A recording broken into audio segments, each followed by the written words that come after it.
Ladies and gentlemen, this is the YouTube channel vlog show of inspiration and realness.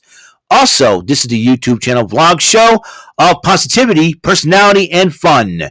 This is Eric Lima Shenanigans of 1977, and now the perpetrator of these shenanigans, Big Beefy E himself from his Big Beefy Man Cave in New Bedford, Massachusetts, Mr. Shenanigans himself, and the two-time Chilling 3000 2022 End of the Year Awards winner, Eric M. Lima. Thank you very much, Mr. Announcer, sir. Well, hello there, everyone. Welcome to yet another episode of Eric Lima Shenanigans of 1977, June 17, 2023, 10:09 p.m. I just got finished watching AEW Collision, and with enjoying my friend Jordy Scow and my other friend, my colleagues from the Rant and Rave podcast, Mr. Brandon Martin, and it was a great, enjoyable event. I'll tell you what.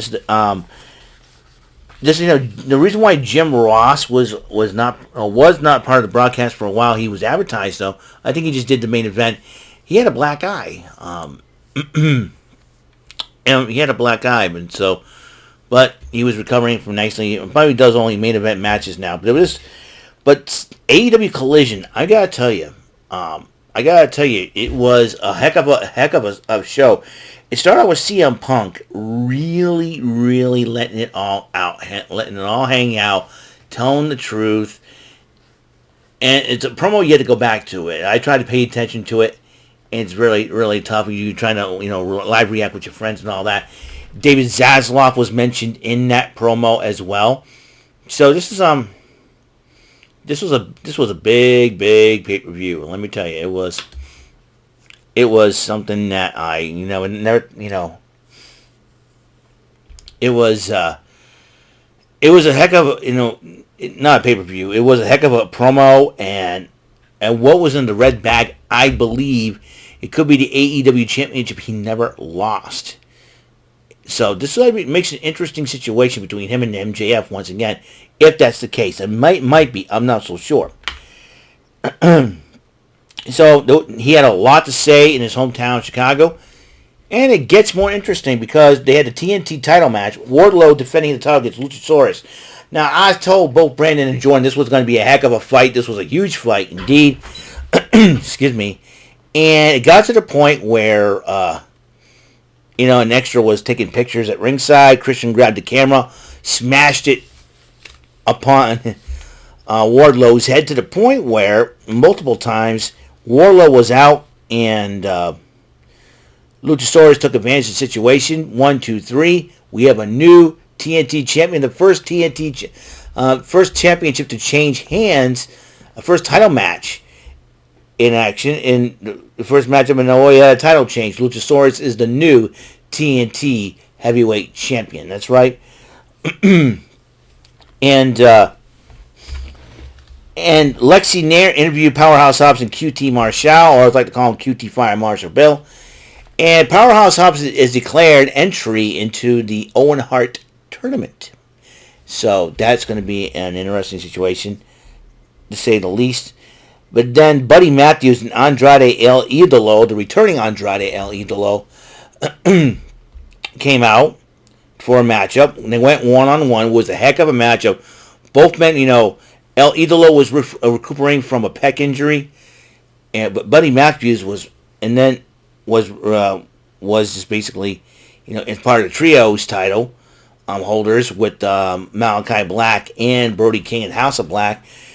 And Julia Hart did accompany Buddy Matthews to the ring. Fans made Dominic Rhea jokes from the signs they made, and this was a heck of a matchup. It was good. We're to the point where Buddy Matthews' leg was hurt, and Andrade's, I think, shoulder or arm was hurting. It was a heck of a matchup until Andrade decided to use the move of his father-in-law and his wife. Figure 4 into the figure 8. Buddy Matthews tapped out. El Idolo won. Now, El Idolo was trying to show respect to Buddy Matthews, but the lights went out. Malachi Black was and Brody King made an appearance. Brody King knocked out.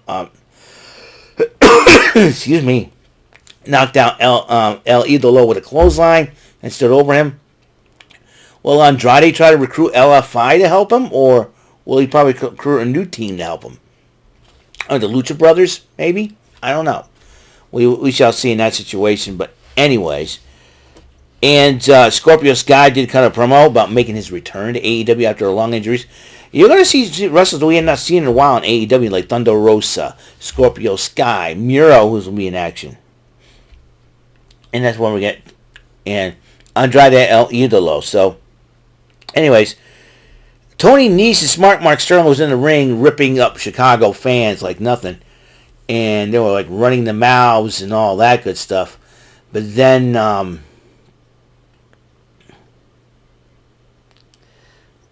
and then Miro shows up. They had a match. Miro basically, I was like, shut up, Tony Nese and Smart Mark Sterling. I was like, Tony Nese keeps running his mouth a little bit more. He should mention Miro's wife now, which is so funny, to say the least. So, anyways, but Miro was dominant and finally got him in the game over a camel clutch hold. And he did it. He was doing a 10 beats of the Baldwin thing to tribute to his friend Sheamus. So there's that. And then he did a tribute to the Iron Sheik with the game over camel clutch hold.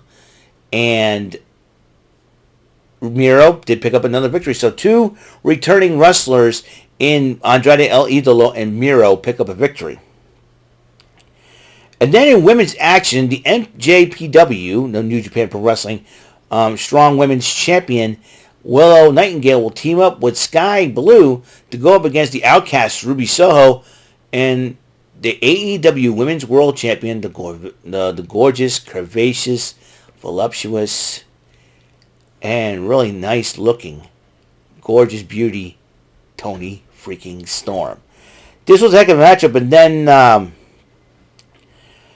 as you know, even Mama Sky Blue's mama got involved by smacking both members of the Outcasts. But then, the Outcasts were ready to finish off, I do believe, Sky Blue. And then Willow Nightingale stepped in and and Toni Storm accidentally spray painted Ruby Soho. And then Sky Blue took advantage of it using the Pop Rocks move perfected by Roxanne Perez. 1, 2, 3. Willow Nightingale and Sky Blue picked up the victory, and Sky Blue's Mama Blue, as I like to call her, was very happy to see that. So there you go. Was a heck of a matchup. Ricky Starks decided to cut a promo, and he is now declared entry in the Owen Hart tournament as well. So Powerhouse Hobbs and Ricky Starks are entering the Owen Hart tournament. Kind of looking forward to it. And it's going to be a lot of fun. And Jeff Jarrett decided to go, as cutting a promo, he says he has a matchup against Mark Briscoe one-on-one with no one else with Jeff Jarrett and no one else with Mark Briscoe. It'll be a contestant stand brawl. Excuse me. Man, that's going to be a heck of a fight for sure. Let me tell you. So you got that. And so Tony Schiavone decided to interview the Acclaimed, and he claimed went in the ring, did a rap, roasted Donald Trump, and their rap, in his raps, and then the Acclaimed, I think they said they got their sights set still on the Trios Championship. So then they want to get back to being the best and all, and this is the first ever AEW Collision scissor. They did the scissor thing, and Tony Schiavone jumped right in. I'm like, oh my gosh. So that is, I liked Collision. It's been a great show so far. Then the main event, the Trios matchup. On one corner, it will be Samoa Joe, the Ring of Honor Television Champion, and Bullet Club Gold. That will consist of the Switchblade Jay White and Mr. Tony Storm himself, Mr. Rock Hard Juice Robinson. You gotta be rock hard if you're gonna handle the posterior of Tony Storm, if you know what I mean. And Juice Robinson, you lucky man, you.